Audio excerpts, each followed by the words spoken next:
Today on Sports Central, we go over our next team projection of this offseason, and it's going to be over the Georgia Bulldogs, a team that certainly had a very interesting 2020 season as this team went 8-2 overall, and they had two primary starting quarterbacks over the course of the season with Stetson Bennett and JT Daniels, both of which who had decent seasons, but when this team was finally able to put JT Daniels in, this team had a ton of improvement, and this is a team that I definitely think could be a big contender for the college football playoff next season, and that's what we're going over here today. We're going to be going over a few players that Georgia will be losing, who they're going to be returning, and also looking at their schedule for the first time this offseason. Starting out with the previous 6 games for Georgia.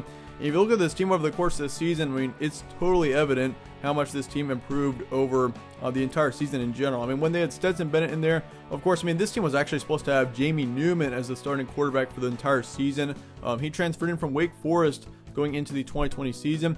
And, I mean, Jamie Newman was looking great at Wake Forest, and, I mean, there was a high expectation for him going into his final season with Georgia. However, he did opt out of the season, which was very unfortunate for the Bulldogs. I mean, this team ended up relying on Stetson Bennett and JT Daniels, which JT Daniels had an injury at the start of the season, so they were not able to use him for quite a while and through there. But certainly when JT Daniels came in towards the end of the season, he put up a huge improvement for Georgia. But if you look at this team with Stetson Bennett, they did have a win over Kentucky there at the end of the month, 14-3. They had a pretty terrible loss to Florida in there. 20-44 was the final score there on November 7th. Then again, Florida was a great team last season, but certainly that was kind of when the quarterback situation started to have a few question marks.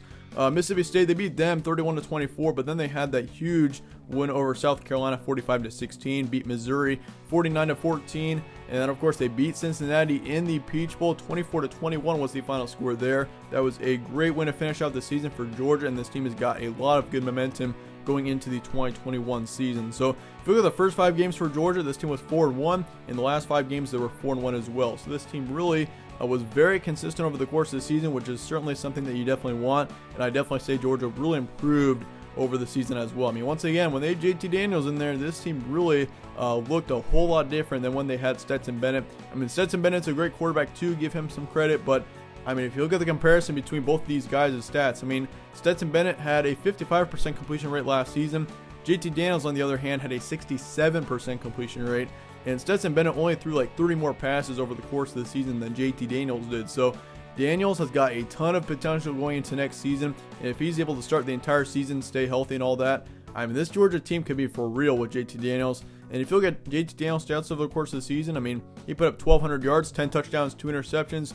Meanwhile, Stetson Bennett put up 1,100 yards with 8 touchdowns and 6 interceptions. So there's a big difference there between both of those quarterbacks. So JT Daniels is definitely going to be the QB1 for this team next season, but Stetson Bennett will be in the background, I would assume. They return their top running back, Zamir White. That is going to be a huge return. He put up 816 yards and 11 touchdowns. They also returned their second running back in James Cook. That's also going to be a good return there with 528 total yards of offense last season with 5 touchdowns. So James Cook, definitely watch out for him as well. Zamir White and James Cook are both going to be leading out the rushing core next season. As for the receiving core, you got George Pickens coming back. That's going to be huge, as last season he played very well, put up 515 yards, 6 touchdowns. And then Kyaris Jackson was right there with him, putting up nearly the same amount of yardage, along with 3 touchdowns. So really for both wide receivers there, that's going to be huge for JT Daniels, having both of his main weapons back. They also returned their third receiver in Jermaine Burton, and if you look at him last season, he put up 450 yards, 3 touchdowns as well. So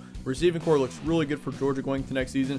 Really, the skill players in general for this Georgia team is looking fantastic going into next year. With JT Daniels and this offense in general, definitely expect this to be one of the better offenses in the SEC. I think this offense is looking great. I mean, you return all 3 of your top receivers. Your running back core looks great. It's just the main thing on this offensive part that could be a bit of a concern is the offensive line. They do lose 2 on there, one of which is going to be a huge pick in the NFL draft. So this offensive line is losing 2 there, which could be something to watch out for moving forward. But other than that, JT Daniels looks great. This offense looks fantastic going into next season.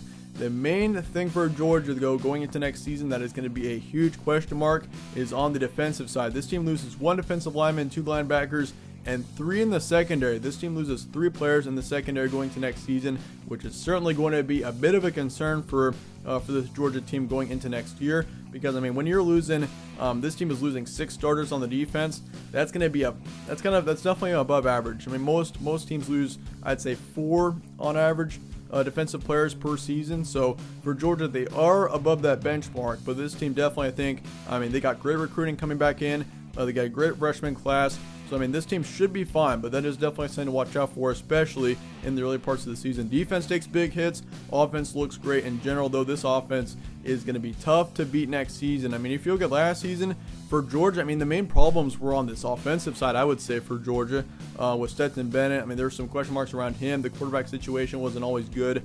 They had, of course, Zamir White. Zamir White had a great season for Georgia. He was definitely a major highlight of this team, but other than that, I mean, this team has got most of their offense back. This offense is going to be very improved going into next year. Chances of winning the SEC East, I'd say, are pretty good for Georgia next season. Of course, you got Florida in there. Other than Florida, I think Georgia is definitely going to be the favorite right now. Really, I mean, going into the 2020 season, I was saying Florida for sure was going to win the division.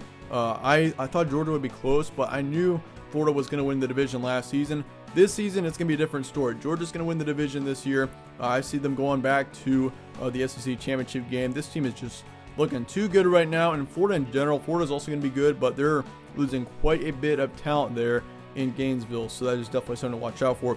Looking at your schedule going to next season, you've got a brutal game to start off the season with on September 4th against Clemson. That is going to be a huge measurement type of game just to kind of see where Georgia is for sure. I think Clemson's going to be a great team once again next season. Even though Trevor Lawrence is leaving, this team will be just fine. That's going to be quite a matchup between Georgia and Clemson to start off the season too. Should make for a great matchup. We got UAB then the following week, so that's going to be probably a guaranteed win, I'd definitely say. You got South Carolina also coming to town, so you don't leave Georgia for the first 3 weeks of the season, which is definitely going to be good.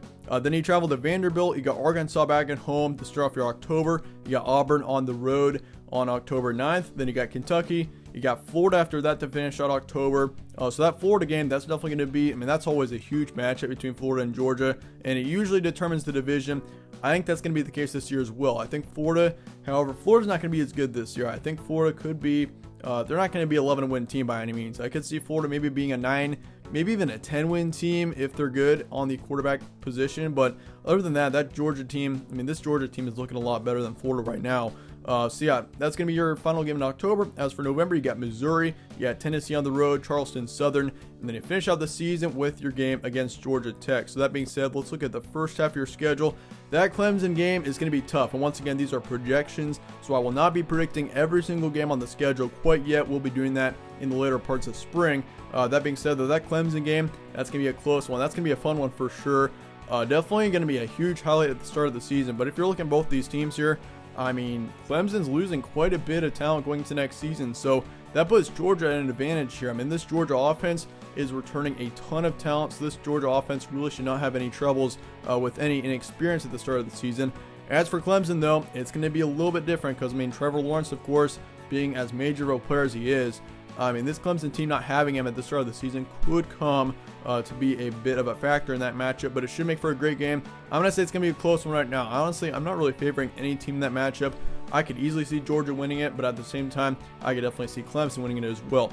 UAB, that's going to be a guaranteed win. Same thing with South Carolina, Vanderbilt, Arkansas. You got 4 guaranteed wins there. So I think Clemson, no matter what, is going to start out with 4 or 5 wins. I mean, other than that Clemson game, your first month of action is really pretty simple. I mean, South Carolina's not going to be a very good team. Vanderbilt never is a good team. And then Arkansas, of course, was pretty good last year, but I don't really expect that to continue going to next season. So Arkansas, that'll also be a win. You got then Auburn. That's going to be your second main tough matchup. That's going to be a close one, I'd say. I'm not going to really favor anything there. Looking at the second half of the schedule, Kentucky, that's going to be close. Florida's going to be close. Watch out for that Florida game once again. That's definitely going to be a key game this season. Missouri's going to be a win. Tennessee on the road. I'm going to say for now, just because it's on the road, that it's going to be a close one there, but I probably favor Georgia for now. You got Charleston Southern, that's going to be a win, and then Georgia Tech to finish out the season is also going to be one. So I've got you getting 7 guaranteed wins right now, 5 of them being close ones, or you'll have 5 close ones as well. Record projection for next season, 9-3 to 11-1, and that basically puts Georgia as their ceiling at 11-1, and then basically your lowest record possible at 9-3. So of course, I don't think Georgia's going to go 9-3, but then again, I'm just going to leave that in there for the record projection. Once again, this is just a projection. This ain't a full prediction quite yet, but I could easily see, I mean, Georgia going 12-0. I would definitely, if they didn't have to play Clemson at the start of the season, I'd probably put Georgia as a 12-0 benchmark on the high side. I mean, this team has got a lot of potential really going to next season. They just got a tough schedule, though. I mean, with Clemson and Auburn and Florida and all of them. I mean, honestly, if you're looking at most SEC schedules, like for the SEC part of the schedule, this actually is not a very difficult schedule. I mean, if you look at Georgia, they only really got, I mean, their two main difficult SEC opponents are Auburn and then Florida. But if you look at the non-conference, I mean, Clemson really adds a big game into that lineup there. So, with that being said, record projection 9-3 to 11-1 for Georgia. Let me know your thoughts in the comments below, though, on Georgia. I really appreciate you guys all watching. Stay tuned for more from All Sports Central. I'll see you guys later.